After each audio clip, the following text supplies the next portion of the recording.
What's going on, everyone? This is Miles Dompierre, and welcome to Checkpoint, the show where we stop and break down all the biggest gaming news stories of the week so far. Joining me today is my good pal Jez Corden, and we have a lot to talk about.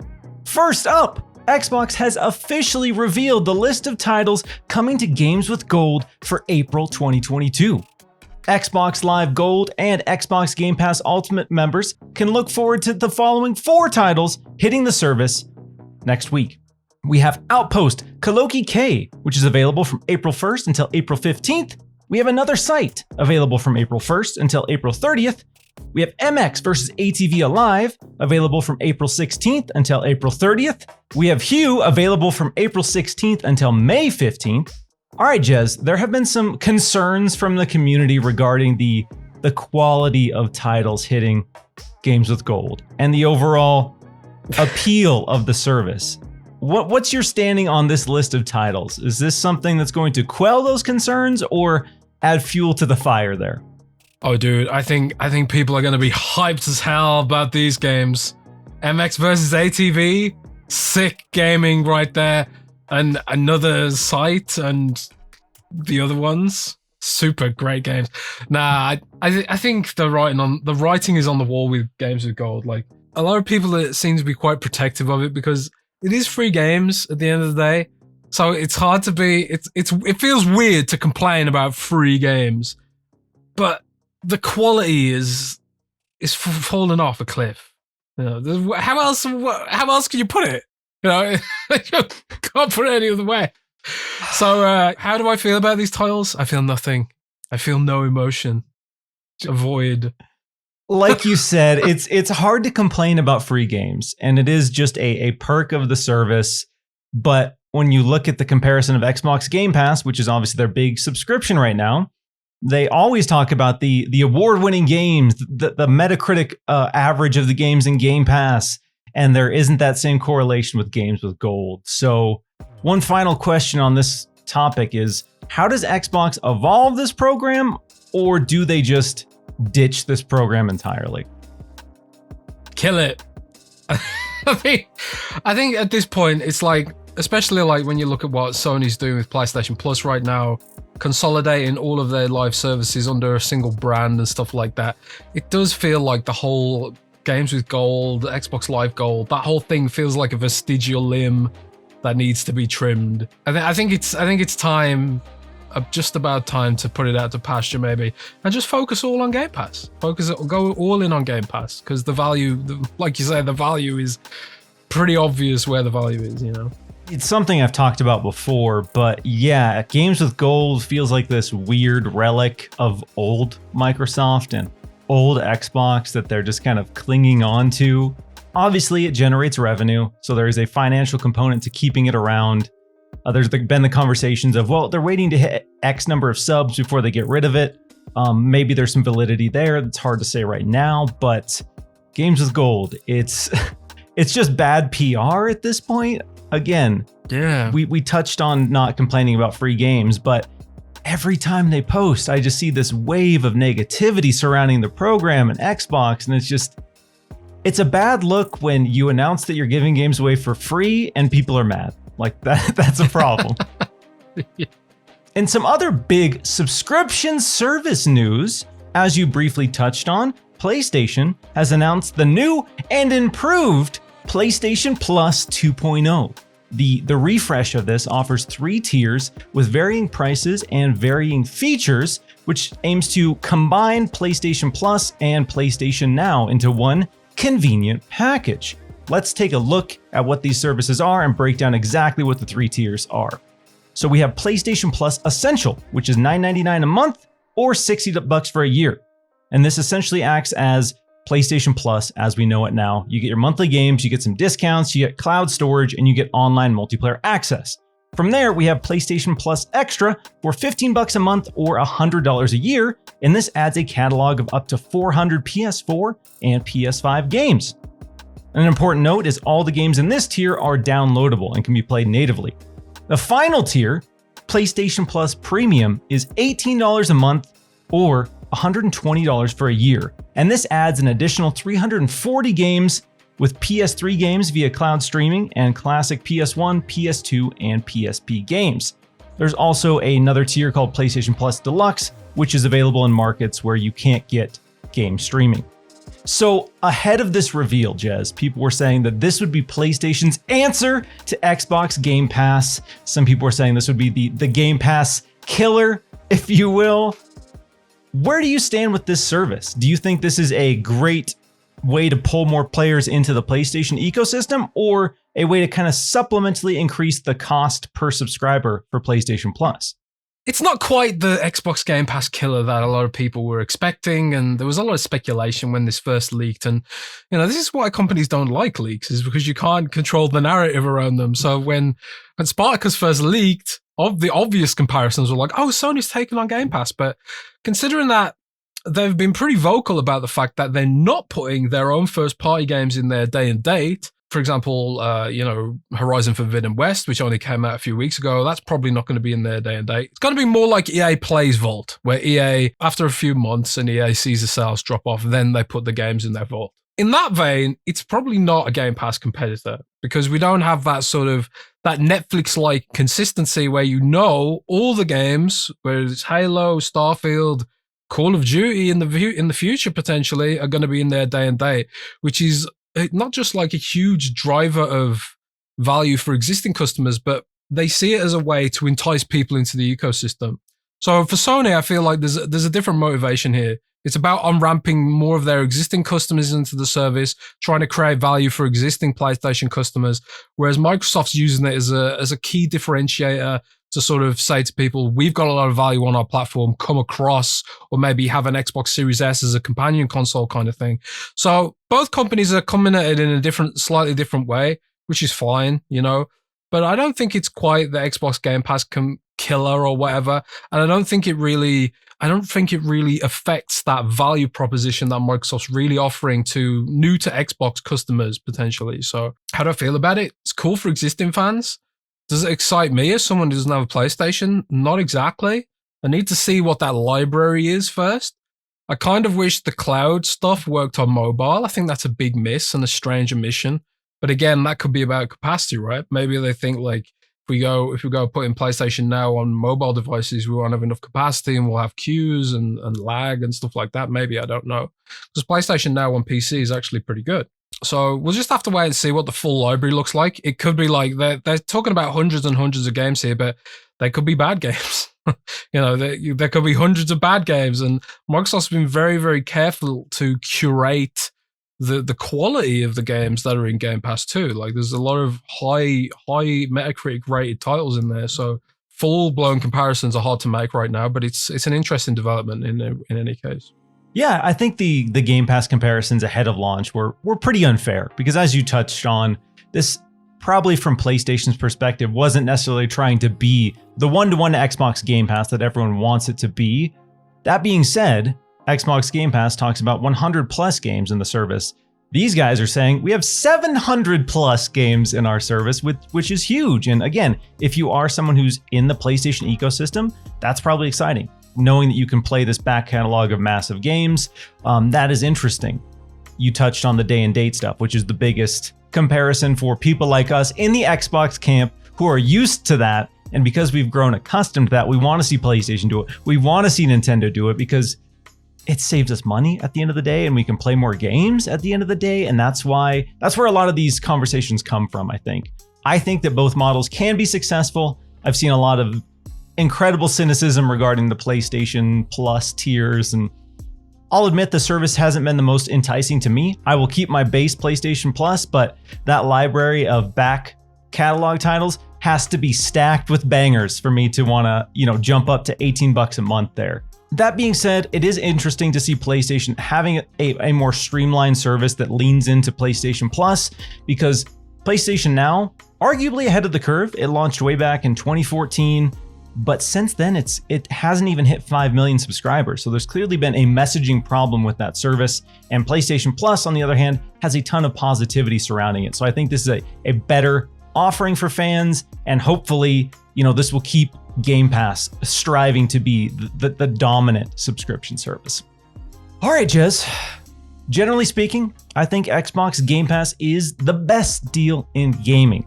But with these developments and what we know about Sony bringing, more games to PlayStation Plus, offering retro titles to the service, we got to talk about the current state of Xbox Game Pass. So despite what we talked about with highly rated games, day and date first party, how do you feel about the current state of Xbox Game Pass? And do you think there are any areas or features they could add to improve the service? Well, Miles, I'm glad you asked. Because I suppose one of the big glaring omissions on Xbox Game Pass is probably the lack of a family plan. Now, I noticed when I got my Nintendo Switch and I went to sign up for Nintendo Switch Online that they had a family plan for Nintendo Online. And I thought, oh, that's very nice and convenient. I wonder why Microsoft doesn't have one. And it's indeed something I get asked a lot, especially of people who've got kids and they live in families all under one roof. Maybe they have multiple Xbox consoles and you can share a single Xbox Game Pass subscription across multiple devices if you sign in to them remotely with the parent account. But that's a nightmare to manage and it's irritating. And it also creates security risks potentially. If you're signing into your account, maybe for convenience, you turn off the passkey or something. And then before you know it, your kids spend $5,000 on V-Bucks. Microsoft is addressing this. We've got exclusive information from sources that are familiar with Microsoft plans that they are moving ahead with a family plan service for Xbox Game Pass. You heard it here first, folks. Xbox Game Pass family plan is being worked on. Obviously, there's a lot of questions that I don't have answers to right now, such as cost, except that I do know it'll be cheaper than buying 5 plans outright, obviously, because that's part of the point. It'll work for up to 5 households, very similarly to Microsoft 365, where you can buy like an Office family plan for up to 5 household members. And it works for people in the same country rather than in the same household. Although I think they'll say in the terms and conditions in the same household, but really they'll geo-restrict it to the same country. So that's one issue with Xbox Game Pass that I do believe is being fixed, and we should see that announced in the coming weeks or months ahead. Other than that, I'm pretty happy with the service. I'd like to see more effort on the cloud side. I think and I know this is a load of huge technological complexity going into this, but Intel today announced a new codec specifically designed for game streaming, and they demoed it with Elden Ring. And they showed off how the previous HEVC codec, which I think xCloud uses today, how much laggier it was compared to their new AV1 codec. So maybe we'll see some more improvements there on that front. But also cloud native games, they might be addressing this with their new cloud publishing arm, which was announced last week or this week as well, depending on when this video goes out, I guess. And I'd like to see more done on the cloud side to bring up games to sort of Hades and Minecraft Dungeons level with touch controls and stuff like that. But the library's damn solid. There's more in there than I can play personally. I don't know. It's interesting, and with the new competition for PlayStation, it'll be interesting to see how it evolves further. Yeah, the family plan, like you touched on, is something the community has been asking for. Like you mentioned, Nintendo has it. It's a way to save people money, and people always want to save money, even though Xbox Game Pass Ultimate is a fantastic deal. If you have a family and you have multiple Xboxes in one home, it's not necessarily the best deal if everyone wants to take advantage of that library. Another thing that Nintendo does, and shockingly, Nintendo is the only one of the big 3 who does this, and they let you play their retro titles with online multiplayer. It's kind of baffling to me that Xbox, with their emphasis on cloud gaming, doesn't have an option to do this. We have Steam Remote Play, who's been doing it for years. We have Nintendo doing it. Where's Xbox at in that regard? And that's really my only complaint. I think overall, the service is fantastic, library is fantastic, but let me play Fusion Frenzy with online multiplayer. All right? Until then, Xbox Game Pass and the Xbox ecosystem has a fundamental flaw. All right, Jez, now is the part of the show where we're going to dive into some community questions. We asked you to bring your hot, juicy topics to Twitter, to us, so we can answer them here on the show. First up, we have Tarnish Lawn, who asks, what timetable do we think we'll see Xbox Live Gold be sunsetted in some capacity? That's a burning question, isn't it? Especially when you look at what Sony's just done, consolidating PlayStation Plus multiplayer tier into the wider systems and stuff. I mean, we've speculated for a long time that Microsoft will ultimately get rid of the paywall for multiplayer. I mean, it'll give them a huge amount of differentiation from the competition, and potentially they can afford to do it. The issue is the amount of revenue it generates right now is enormous. There are tens of millions of subscribers to Xbox Live Gold, far more than there is subscribers to Xbox Game Pass. And I think we've always sort of theorized that when Xbox Game Pass reaches sort of tens of millions of subscribers, like in the order maybe 30, 40, 50 million, maybe then we'll see Microsoft start to either merge Xbox Live Gold into the base Game Pass tier, maybe, or maybe just get rid of it altogether. I do think there is a future where there won't be a paywall for multiplayer on Xbox, because it's just strange with their emphasis on Windows. Obviously, Windows doesn't have a paywall, and yeah, they have to build their own rigs and stuff, and PC isn't subsidized like a console is. But at the same time, it just feels strange. It just feels a bit odd, you know? People at Microsoft have expressed to me that they do see a future where they don't need it anymore. So I do genuinely think it will go away, but I think we're talking years in the future, not months. It is a service that, again, seems odd with the current strategy of Microsoft. And as you touched on, it's kind of become the console tax, if you will, because you can go on PC, you can play Sea of Thieves, you can play all these Xbox first-party games on your PC without paying, and on the console, the exact same experience, you have to pay for it. And a lot of people are like questioning Microsoft's intentions because they are trying to bridge the gap and merge these ecosystems into Xbox being, your phone, your computer, your console, but only certain people have to pay for multiplayer. And that, to me, is a problem. But like you said, as much as we want Xbox to be the cool guys and say, you know what, we get it. We feel you. We know you don't like this. We're scrapping it. It's free for everybody. Let's go. There's a huge financial component to it where they have to, justify to all these people and all these departments who are probably, allocating those resources, a bunch of boring business stuff, and say, all right, we need to make up the, let's say, 300 million. If we're doing 30 million a month, something like that. 300 million a month. We got to figure it out somewhere in the budget, guys, because people on Twitter are mad about games with gold. So as much as we want that, I get why they don't do it. And I hope in the near-ish future, we get to a point where it is gone. And it's just it is that relic of the past that is in the past. All right. Our next question comes from the Deviant, who asks, will there ever be another Killer Instinct? Where's Killer Instinct, Jez? We've heard people like Phil come out and say, yeah, we have intentions. We want to do another Killer Instinct. We'd love to. We love Killer Instinct, but we don't have another Killer Instinct. Yeah, I mean, this is sort of like, it's another one of them sort of weird open secrets in the industry that they are making one, but there's no definitive lockdown information about it yet. I don't have anything physical for Killer Instinct right now. Which is sort of why I haven't been out on Windows Central saying, yeah, Killer Instinct 2 is definitely coming or whatever. But Reset Xbox Era's Special Nick has been on the record to say that he thinks a Killer Instinct is coming, a sequel is coming, and I've gotten vague rumors that one of Bandai Namco's fighting game developer teams could be involved in it. So obviously they worked on, Soul Calibur, and also they made Super Smash Brothers, if I remember correctly. So they know fighting games, Bandai Namco. And if they are indeed tipped to be partnering on the project, then that could be very cool indeed. Nothing definitive right now. We just sort of have to hope that all these sort of vague rumors and hints actually do come true. But it's like you said, Microsoft themselves said they'd like to do it, and we'll have to wait and see. Exactly. I don't imagine there aren't talks and plans in place for Killer Instinct to come back, but as the team at Xbox has stressed recently, it's more about finding the right team to do it than just doing it for the sake of having it out, because they've learned some hard lessons about that strategy, and we've seen other publishers learn hard lessons from that strategy. So I'm grateful that they are taking the time to make sure they get a solid team. And as you touched on with Bandai Namco, if that is the case, that is probably the best case scenario.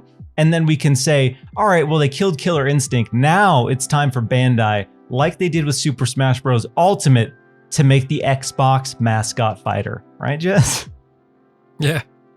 I mean, I always thought it was weird they didn't have a mascot racer like, Mario Kart or something, but maybe that'll be in the future too. Let's get go. That question as well. Let's get it. All right, our final question for today's show comes from Solus, who asks, will Final Fantasy VII Remake be coming to Xbox?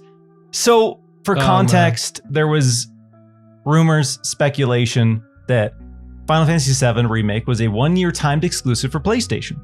Then 1 year came and went, and there was no announcement of a Xbox version for Final Fantasy VII Remake. And now we're on the back end of, okay, maybe it's just it's a 2-year thing, Jez. Are we going to get a Final Fantasy VII Remake after 2 years of exclusivity, or is it just never coming to Xbox? Man, I have no idea at this point. Like, it wasn't even rumors and speculation. Sony themselves on the trailer put the date there saying it's exclusive for at least this amount of time. Yep. So it was like Sony very sneakily set that expectation. And, the cynic in me wants to believe that they are seeding this sort of doubt about games just arbitrarily missing the platform by putting these kind of deals in place. But nobody knows, ultimately, what the hell is going on in Final Fantasy VII Remake. Will it come to Xbox? I have no idea. No idea whatsoever. I can't get even the vaguest hint from anyone about this. And I guess, it's sort of how Square Enix does business lately. They go to Sony and they go to Microsoft and see how much money they can squeeze out of it. And maybe they're asking Microsoft for a certain amount of money as a sort of content acquisition deal and being like, yeah, we'll bring Final Fantasy VII Remake to your platform if you give us like $100 million. Let's just throw a wild figure here. And Microsoft's probably looking at how well JRPGs do on Xbox, and they're just like, this is not worth it, Maybe there will be a future where Square Enix is just, they bring down their asking price and they're just like, yeah, let's just port it and get a bit of extra cash. But it does seem like, both sides are quite bullish on how much money should change hands and whether or not we get this game or not. And it looks like Microsoft just doesn't think it's worth the ask, Maybe they're just thinking we'll just focus on Yakuza and we'll focus on their strategic partnership with Sega, which they announced back in January. And they're thinking like, we'll create competition like that and just be like, well, Square, if you want to charge us money, we'll prioritize other Japanese publishers instead, It's sort of indicative of how much Xbox has struggled with market share and mind share, I guess, that they end up in these situations. But this isn't the first time we've been here. Like, I remember when Final Fantasy 13 was announced as an Xbox game, and it was just a big deal because historically Final Fantasy had never been on Xbox. It had always been a PlayStation thing. And when Final Fantasy 13 was announced, it was like, oh my God, Final Fantasy is on Xbox finally, So it's all money at the end of the day. And it sucks for Xbox fans who are waiting for this game and who are Final Fantasy 7 fans. And, Final Fantasy 7 Remake is a great game right up to the very end anyway.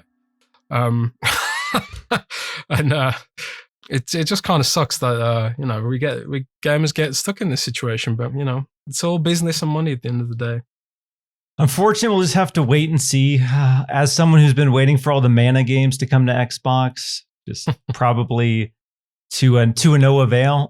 We'll just have to wait and see if Square Enix wants to play with Xbox. And again, like you said, there are some business components of it because Xbox, they are working hard. They're fighting. They are clawing to get Japanese support on the platform. There is no denying the amount of work that they are currently putting in to make that happen, to build these relationships. You still have developers and publishers who say it literally isn't worth it for me to make an Xbox port.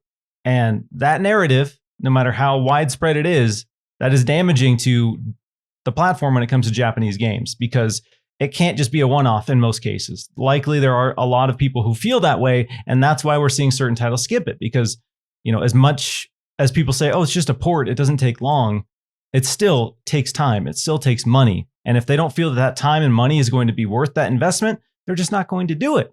Xbox has momentum. They're going in the right direction. And now we just have to wait and hope. And people don't like to do that, Jess. People don't like to wait for anything. No.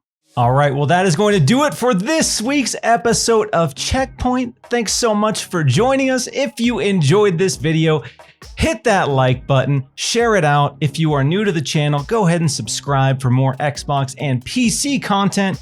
And we will catch y'all next week. Have a good one, everybody.